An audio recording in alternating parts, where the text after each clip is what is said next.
महाकुंभ नगरी प्रयागराज में आप सभी का स्वागत है। दुनिया के सबसे बड़े धार्मिक सम्मेलन महाकुंभ 2025 प्रयागराज की पावन भूमि में आयोजित होने जा रहा है। आस्था और विश्वास का ऐसा पवित्र संगम जहां एक ही डुबकी से अमृत के समान पुण्य मिलता है। हर 12 सालों में आयोजित होने वाले महाकुंभ में देश और विदेश से करोड़ों लोग शामिल होते हैं। इस बार के महाकुंभ में 40 करोड़ लोगों के शामिल होने का अनुमान लगाया जा रहा है। इस बार का महाकुंभ बहुत ही भव्य और दिव्य होने वाला है। मेला क्षेत्र के साथ साथ पूरे ही शहर को दुल्हन की तरह सजाया जा रहा है। जगह जगह पार्क, विशाल प्रतिमाएं और पक्के घाटों का निर्माण किया जा रहा है। 13 जनवरी से 26 फरवरी तक 45 दिनों का ये महाकुंभ लोगों की आस्था का संगम रहेगा। कुंभ में शाही स्नान का विशेष महत्व माना जाता है। शाही स्नान के दिन स्नान करने से सभी पापों से मुक्त होकर मोक्ष की प्राप्ति होती है। इस पावन भूमि पर मां गंगा, यमुना और अदृश्य सरस्वती का पवित्र संगम होता है, जिसे त्रिवेणी संगम कहते हैं। इस संगम में स्नान करने से सभी मनोकामनाएं पूरी होती हैं। प्रयागराज में हर वर्ष माघ मेला, 6 वर्षों में अर्ध कुंभ और 12 वर्षों में महाकुंभ का आयोजन किया जाता है। तो दोस्तों, आज के इस खास और इन्फॉर्मेटिव वीडियो में मैं आपको महाकुंभ 2025 की संपूर्ण जानकारी देने वाला हूं। अगर आप भी इस महाकुंभ में आने की प्लानिंग बना रहे हैं तो आप एकदम सही वीडियो देख रहे हैं। ये वीडियो आपकी बहुत हेल्प करेगा। इस वीडियो में बात करेंगे आप यहाँ तक कैसे पहुँचेंगे, रुकने के लिए होटल, धर्मशाला या टेंट कहाँ पर लेना चाहिए, स्नान और दर्शन का सही तरीका क्या है, यहाँ पर दर्शन करने के प्रमुख स्थान कौन से हैं, और वीडियो के लास्ट में बात करेंगे संपूर्ण बजट की। तो महाकुंभ दर्शन की A to Z complete information के लिए वीडियो को एक बार पूरा जरूर देखें। दोस्तों, इस बार के महाकुंभ में लोगों की संख्या को देखते हुए शासन और प्रशासन ने विशेष तैयारियां की हैं। मेला क्षेत्र को यूपी का 76वां जिला बनाया गया है, जिसे 25 सेक्टरों में बांटा गया है। भक्तों की भीड़ एक जगह इकट्ठा न हो, इसके लिए 7 पक्के घाट भी बनाए गए हैं। साथ ही सभी की सुरक्षा के लिए पुलिस, सेना, PAC, NDRF, SDRF, जल पुलिस, पैरामिलिट्री और प्राइवेट पुलिस के लाखों जवान तैनात किए गए हैं। मेले की साफ सफाई और देखरेख के लिए हजारों सफाई मित्र भी सेवा दे रहे हैं। लोगों को आने जाने में कोई भी परेशानी ना हो, इसके लिए अलग अलग मार्ग बनाए गए हैं। साथ ही साथ सभी मार्ग पर पार्किंग की विशेष सुविधा भी दी गई है, जिससे सभी लोग कम से कम चलकर घाट तक पहुँच सकें। तो चलिए वीडियो में आगे बढ़ते हैं और बात करते हैं आप प्रयागराज तक कैसे पहुंचेंगे। दोस्तों, प्रयागराज में बहुत से रेलवे स्टेशन बने हुए हैं, जैसे Prayagraj junction, Prayagraj Rambagh, Prayag junction, Naini junction, Prayagraj Sangam, Phaphamau, Jhusi, Prayagraj Chheoki, Bamrauli और सूबेदारगंज। आप अपने शहर से यहाँ के किसी भी स्टेशन तक आ सकते हैं।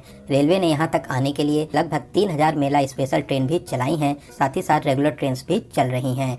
वहीं उत्तर प्रदेश के हर जिले से रोजाना बहुत सी बसेस प्रयागराज के लिए लगाई गई हैं। साथ ही 7000 नई शटल बसेस को भी शहर में चलाया जाएगा। बात करें फ्लाइट की, तो प्रयागराज में भी एयरपोर्ट है। इसके अलावा लखनऊ, बनारस, पटना तक आने के बाद भी आप प्रयागराज तक आ सकते हैं। तो चलिए, प्रयागराज पहुंचने के बाद में अब हम लोग बात करते हैं रुकने के लिए होटल, धर्मशाला या टेंट कैसे बुक करना चाहिए। दोस्तों, महाकुंभ के दौरान शहर के सभी छोटे बड़े होटल, धर्मशाला पहले से ही फुल मिलेंगे, तो आप भी पहले से ही ऑनलाइन बुकिंग करके आइए। आप प्रयागराज रेलवे स्टेशन के पास में, रामबाग स्टेशन के पास में या मेला क्षेत्र से 5 से 6 किलोमीटर दूरी तक आप होटल ले सकते हैं। मेले के दौरान नॉर्मल होटल्स की भी 2000 से 3000 में स्टार्टिंग होगी। वहीं अच्छे होटल 7000, 8000 या 10000 तक के बजट में मिलेंगे।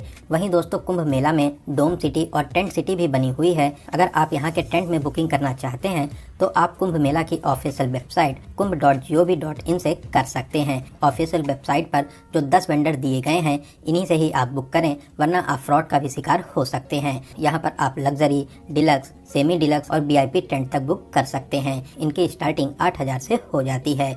इसके अलावा मेला क्षेत्र में जगह जगह रेन बसेरा भी बने हुए हैं। कुछ रेन बसेरा फ्री हैं और कुछ में आपको 100 से 200 रुपए पर बेड का चार्ज भी देना रहता है।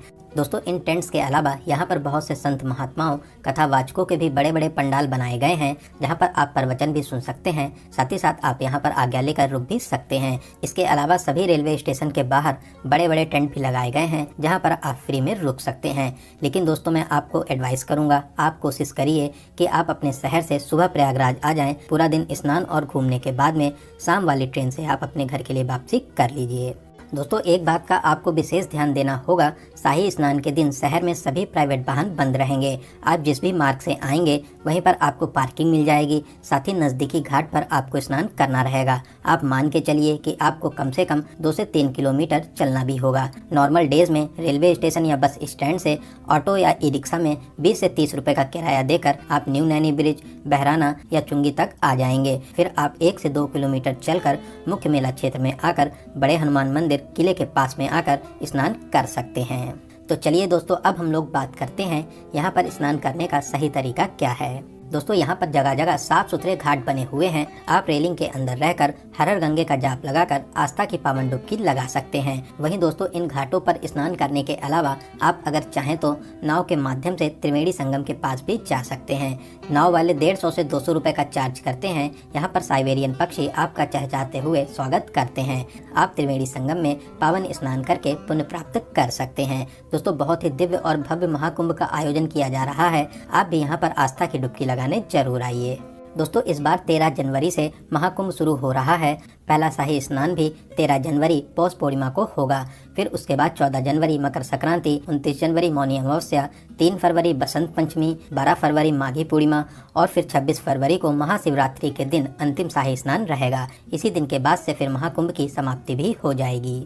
दोस्तों क्या आप जानते हैं इस कुंभ की शुरुआत कैसे हुई? शास्त्रों के अनुसार दुर्वासा महर्षि के श्राप से देवता कमजोर होने लगे। तब देवता विष्णु भगवान के पास पहुंचे। विष्णु जी ने उन्हें असुरों के साथ मिलकर समुद्र मंथन का उपाय बताया। तब भगवान विष्णु ने कछुए का रूप धारण कर मंदरांचल पर्वत को ऊपर रखकर वासुकी नाग को नेति बनाया और फिर समुद्र मंथन शुरू हुआ। समुद्र मंथन से अमृत कुंभ निकला। अमृत कुंभ के लिए 12 दिनों तक राक्षसों और देवताओं के बीच भयंकर संग्राम हुआ। इसी बीच अमृत की 4 बूंदें पृथ्वी पर आ गिरी। ये बूंदें हरिद्वार, प्रयागराज, उज्जैन और नासिक में आ गिरी। तभी इन जगहों पर कुंभ का आयोजन किया जाता है और 12 सालों में प्रयागराज में महाकुंभ का आयोजन होता है। कुंभ के दौरान इन नदियों का जल अमृत के समान माना जाता है। तो दोस्तों यहाँ पर पावन स्नान करने के बाद में अब हम लोग बात करते हैं प्रयागराज में आप और कहाँ दर्शन कर सकते हैं। दोस्तों यही घाट के पास में ही किला बना हुआ है। किले के अंदर प्राचीन अक्षय वट है। यहाँ पर आप दर्शन जरूर करें। ऐसी मान्यता है वनवास के दौरान राम जी भी यहाँ पर रुके थे। साथ ही साथ किले के अंदर प्राचीन पातालपुरी मंदिर भी है। आप यहाँ पर भी दर्शन आदि कर सकते हैं। दोस्तों यही किले के पास में ही बड़े हनुमान जी का प्राचीन मंदिर भी स्थापित है। यहाँ पर हनुमान जी लेटे हुए हैं। मान्यताओं के अनुसार जब हनुमान जी संजीवनी बूटी लेकर आ रहे थे तब भरत जी ने असुर समझकर हनुमान जी पर बाण चलाया था। इससे हनुमान जी यहीं पर गिरे थे। दोस्तों बहुत ही दिव्य और अलौकिक मंदिर है। यहाँ पर दर्शन करने से सभी मनोकामनाएं पूरी होती हैं। दोस्तों यहाँ से कुछ ही दूरी पर श्री आदि शंकर विमान मंडपम मंदिर भी स्थापित है, जिसे नौलखा मंदिर कहते हैं। द्रविड़ शैली में बना ये बहुत ही प्यारा मंदिर है। यहाँ पर भगवान विष्णु बालाजी के रूप में विराजमान है। साथ ही साथ मंदिर के ऊपर भाग में विशाल शिवलिंग भी स्थापित है। यहाँ पर दर्शन करके आपको बहुत ही अच्छा लगेगा। दोस्तों इन मंदिरों के अलावा सभी प्रमुख स्थान दूर दूर हैं, तो आप यहाँ पर ई रिक्शा या ऑटो बुक कर सकते हैं। ई रिक्शा और ऑटो वाले आपसे 1000 से 1500 रुपए का चार्ज करते हैं। 3 से 4 घंटे में 6 से 7 प्लेसेस को कवर करा देते हैं। तो चलिए सबसे पहले हम लोग चलेंगे मनकामेश्वर, जो न्यू नैनी ब्रिज के पास में स्थित है। दोस्तों यहाँ पर आप शिव जी के बहुत ही अलौकिक रूप के दर्शन प्राप्त कर सकते हैं। बहुत ही अलौकिक और दिव्य स्थान है। सभी भक्त यहाँ पर दर्शन करने जरूर आते हैं। तो चलिए नैनी ब्रिज को पार करते हुए अब हम लोग चलेंगे अरैल घाट के पास में बहुत ही प्यारा शिवालय पार्क बना हुआ है। दोस्तों शिवालय पार्क बहुत ही शानदार बना हुआ है। यहाँ पर 4 धाम और 12 ज्योतिर्लिंग मंदिरों को वेस्ट मटेरियल से बनाया गया है। साथ ही साथ यहाँ पर बच्चों के लिए बोटिंग करने का भी ऑप्शन रहता है।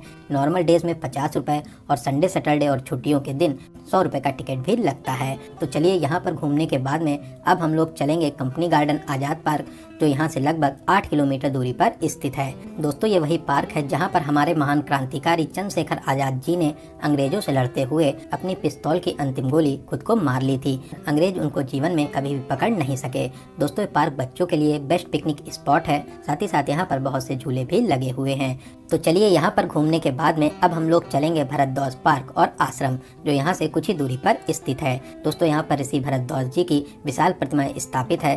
साथ ही साथ पार्क को भी बहुत ही प्यारा बनाया गया है। फोटो शूट के लिए ये बेस्ट प्लेस रहता है। तो यहाँ पर आप अपनी यादों के लिए प्यारी प्यारी फोटो शूट भी करा सकते हैं। वहीं यहाँ से कुछ ही दूरी पर आनंद भवन भी है। आप वहाँ पर भी घूमने जा सकते हैं। तो यहाँ पर घूमने के बाद में अब हम लोग फिर से मेला क्षेत्र के पास आ जाएंगे और अब हम लोग चलेंगे अलोपी माता मंदिर, जो यहाँ से मात्र 200 मीटर दूरी पर ही स्थित है। दोस्तों ये बहुत ही प्राचीन मंदिर है जो माता सती के 51 शक्तिपीठों में से एक है। यहाँ पर दर्शन करने के विशेष महत्व माने जाते हैं। आप मंदिर में प्रवेश कर माता रानी के अद्भुत रूप के दर्शन कर आशीर्वाद प्राप्त कर सकते हैं। तो यहाँ पर दर्शन करने के बाद में अब हम लोग चलेंगे नाग वासुकी मंदिर, जो यहाँ से लगभग 2 किलोमीटर दूरी पर स्थित है।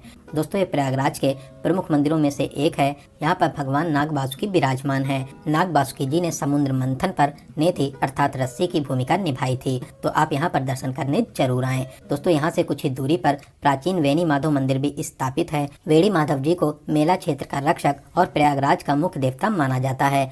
आप अपनी लिस्ट में इस मंदिर को जरूर शामिल करें। तो दोस्तों इन सभी प्रमुख मंदिरों में दर्शन करने के बाद में आप शाम वाली ट्रेन या अगले दिन अपने घर के लिए वापसी भी कर सकते हैं। तो चलिए दोस्तों अब हम लोग बात करते हैं सबसे ज़रूरी क्वेश्चन बजट का। कितने बजट में आप इस पावन यात्रा को पूरा कर लेंगे। दोस्तों अगर आप 2 लोग हैं और आप सेम डे आकर अपने घर के लिए वापसी कर लेते हैं तो आप मान के चलिए कि 3000 से 4000 प्लस ट्रेन टिकट, इतने बजट में आप इस पावन यात्रा को पूरा कर लेंगे। वहीं अगर आप यहां पर एक नाइट का स्टे करते हैं तो फिर आप मान के चलिए कि 3 से 4000 रुपये प्लस होटल का किराया प्लस ट्रेन टिकट, इतने बजट में आप बहुत ही अच्छे तरीके से इस पावन यात्रा को पूरा कर लेंगे। तो दोस्तों यहाँ पर मैंने आपको महाकुंभ मेले से रिलेटेड हर एक छोटी बड़ी जानकारी को बहुत ही अच्छे और सही से देने की पूरी कोशिश की है। अगर फिर भी आपके कोई क्वेश्चन रह जाते हैं तो आप हमें कमेंट के माध्यम से पूछ सकते हैं।